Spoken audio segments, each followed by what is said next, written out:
Want a farmhouse towel rack for your shiplap wall? Well, stick around and I'll show you how I made this for under 20 bucks. This is my most requested DIY project, and I'm going to show you how I did it. So you're going to need 4 cuts at 6.5 inches and 2 cuts at 25. So if you get a 8-foot board, that should be plenty of, you should have plenty of material to do this. And I'm using a 1x2 board that I picked up at Home Depot, and I got a nice quality one. It's a nice hardwood board, and I will cut my pieces at this point. So you're going to need, like I said, 4 of the 6.5 boards and 2 of the 25. So I have this really nice rigid saw I really like. Here's my cuts. And then the edges of those boards, or the nice ones like this, are they're so crisp, so I sanded them down.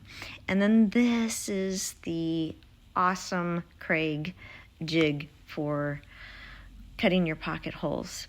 And I just feel like this is the secret weapon for all custom cabinetry or shelving or whatever you're building, is to get just to have pocket holes. And this was a little bit of an investment at first, but it has paid for itself and has made the process so easy.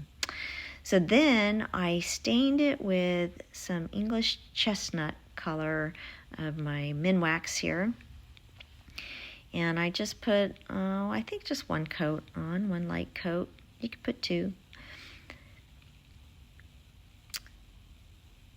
Yeah, I'm just kind of taking my time now. I don't have to rush through my projects because I recently retired after 31 years from the state of California. So I am enjoying life right now, doing some projects. Not to rub it in, but I so love being retired. It's just like an awesome part of life.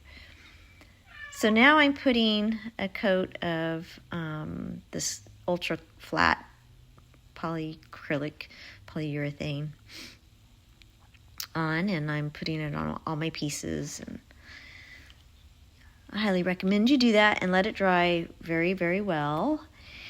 And this is the bathroom I'm going to put it in. I decided not to center it over the toilet. I wanted to off-center it and give it a little character, because I wanted to have space for maybe a little candle or something on the side of the toilet lid. So the sweet spot, I measured down 29 inches from the top, and that's where the top of your boards are going to go, and then they'll be 10 inches apart. So from edge to edge, it'll be 10 inches. So I'm just marking my wall. And then here I'm showing you, this is going to be the top. This is going to face up on the top, and then it'll face down on the bottom.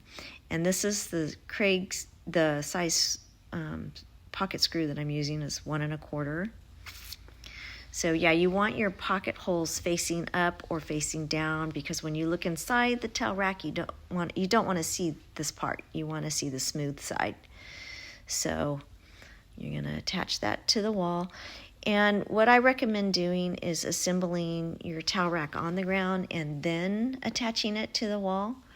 I attached it to the wall here, but had to take it down because my tools were so big I couldn't get them behind.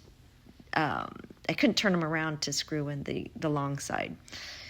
So that's my only recommendation, is I ended up taking that down and assembling it on the ground. And yeah, you're going to want to make sure once you get it up there that it's nice and level and straight. And then you have this awesome towel rack, and people go, wow, where'd you get this idea? And you can say, well, I did it myself.